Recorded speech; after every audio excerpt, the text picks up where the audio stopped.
It is week 6. We were able to finally get a hold of both our gentlemen who represent the game of the week this week. We have Thomas Plunkert, aka Plunk, and we got the gentleman Germ Joy, aka JJ. What's Man, up? I'm looking forward to this matchup. Let me say this. I was talking, obviously Plunkert, he was around for that because we did the pre-show for the entire week with the rankings and matchups. And there was some back and forth between me and Raph about what was going to be the game of the week. I think he was thinking, more so Marvin and Gene because they're cousins and that kind of thing. But then just looking at the matchups, it just seemed very one-sided. But this matchup right here between Plunkert, considering the trade that he just made and considering where you're at, Germ, I think this really can tell who's going to be the second guy that comes out of that division. So I thought it was only right to see if I can. So we actually got the. Yeah, so you got the game. Yeah, you don't got the Ben and Jerry's. You've been upgraded to the. Oh Mr. no, we got the Mr. Softy. Yeah, that's right. Nice.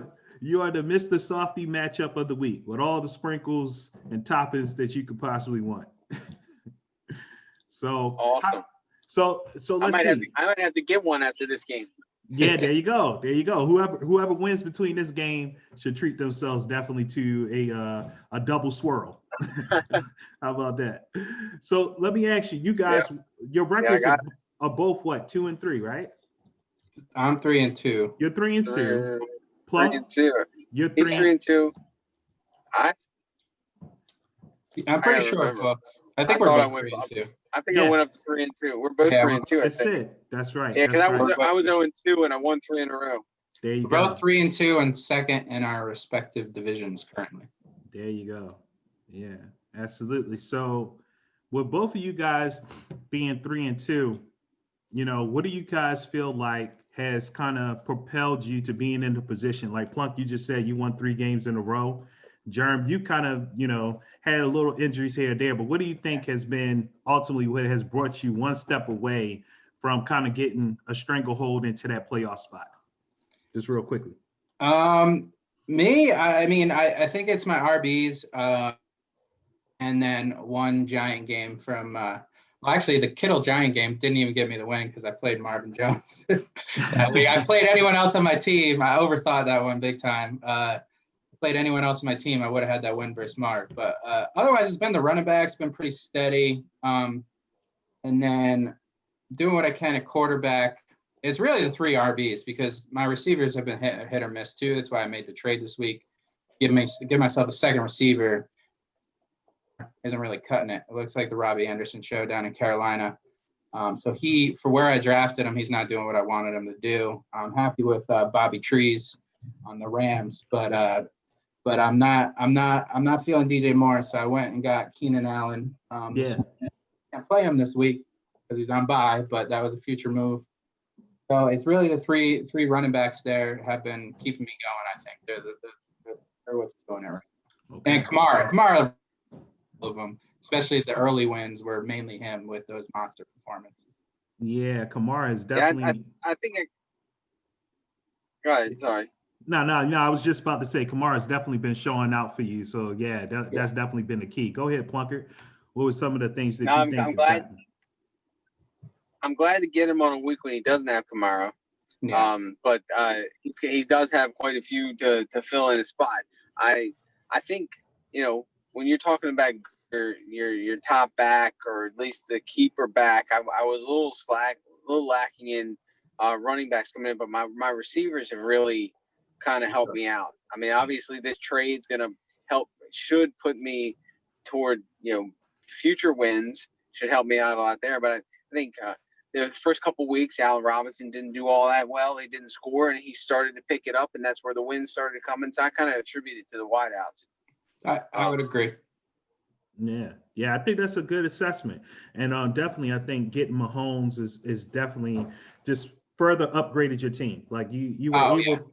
You were able to kind of, have, just a nice little early Christmas gift, shall we say, and James Robinson. But just having Gurley now finally show up and now having Mahomes is definitely putting you in a position where if those things can stay steady between Gurley, Robinson, and Mahomes, I mean, you could really go off to the races. So that really kind of brings us to this week's matchup with you two kind of facing off. Now, look, I know for the league, you're probably used to a little trash talk, especially with me and Raph last week. Things got a little spicy as they supposed to because me and Raph, we have a long history. Now, you both have been in the league together for a little while. I'm not necessarily saying you got to talk a whole bunch of trash talk or bring out any crazy props, but I just want to hear your thoughts about the other team, about this week's matchup. Why do you feel that you will get the win, or why you may feel that you may not walk away with the win? This week, man, like I said, we've been in the league a while, but I haven't, my teams haven't been really rolling the past few years. I think I walked in, had a good early year and got a championship. And then I've been kind of fighting to keep it close with everyone. This year, in my team overall, I feel like I go up against most squads and feel confident. And it's not going to change this week, that's for sure. I mean, James Robinson started off a good week. He's been struggling of late, but he does draw Detroit, so he might have a good matchup. But I'm not really worried about that guy. I'm not worried about. We got like a little Detroit Jacksonville lineup. I think it's going to come down to that game. I mean, it's me with Galladay because I got Stafford. I think he's going to have a big game, but that's probably going to. We know it's not going to Marvin Jones, evidently. It's probably going to Galladay. So it's just like it's going to be an interesting matchup. We'll see what Gurley does. He's been rolling recently with Atlanta, but they got a new coach. But anytime a team fires a coach, I don't know. I kind of feel like they come out trying to prove themselves to the new coach, prove trash. So we'll see. We'll see what happens. It's gonna be this one. Like honestly, I'm not sure. I'm missing my big dog in Kamara, like was already brought up, and the move I made this week, it's not for this week. So I'm stuck with Devontae Freeman and a second wide receiver that is subpar going up against his Allen Robinson. It's gonna be interesting. Let you take over.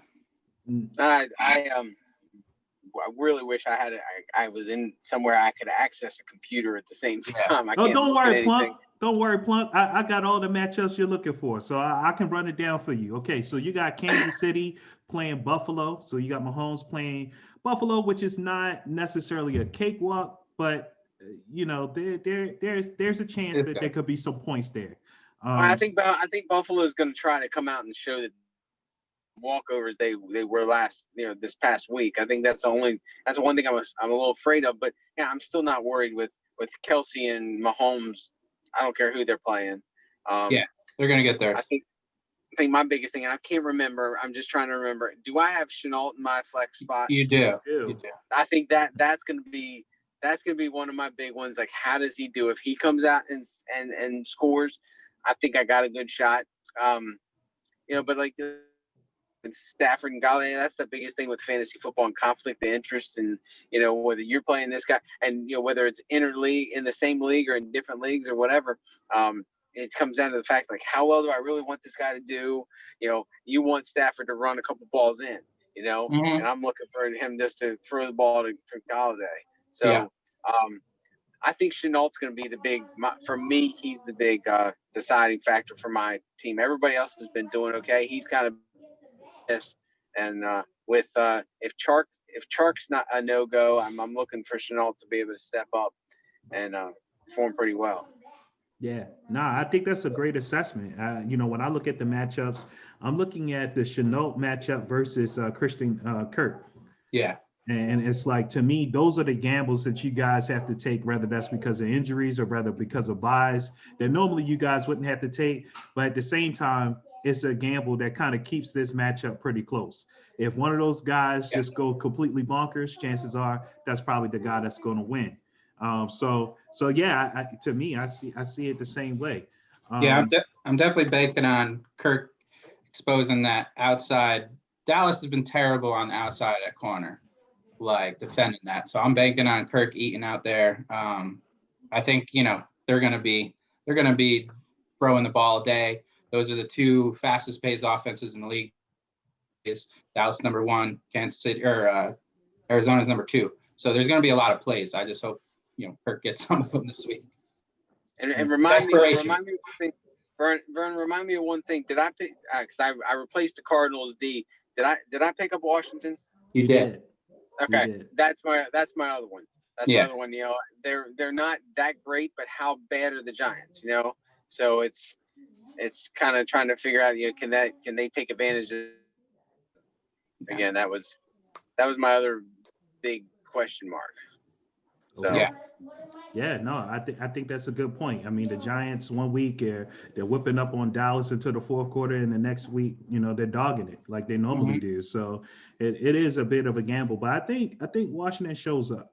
I think they give the Giants a tough go at it. So yeah, same thing with Tennessee. Tennessee's usually tough, but Houston's going to put up some points too. So Yeah.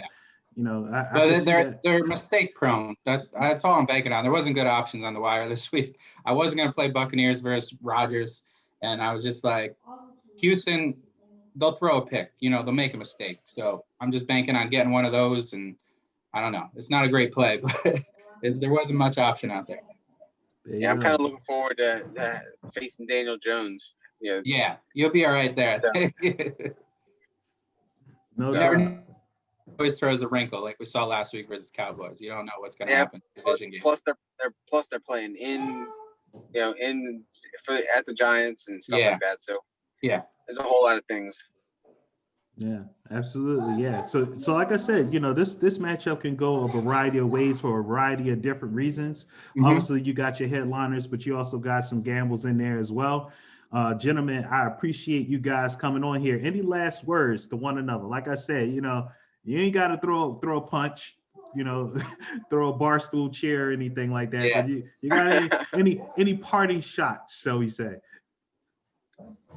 Well, I guess coming out and just saying good luck isn't really in the theme of the whole thing. So no, I mean, I feel like I got it. I feel like I got enough to win this game. So I'll go out on a limb and tell you, Jeremy going down. Enough. And if you don't, then hey, we'll meet again sometime. Yeah. I mean, I'm behind the 8 ball this week, but I'm fighting. I never expect to lose. I'm never trying to lose. I feel confident regardless. I think I'm going to outdo him. I think as a Raiders fan, Mahomes is not going to have that week this week in Buffalo, and Stafford is going to make me look like a fool. All his touchdowns to Hawkinson and make me look great. And Galladay is just going to sit there, getting his yards, but not getting any touchdowns. So that's what's going to happen there. And I'll take away the victory.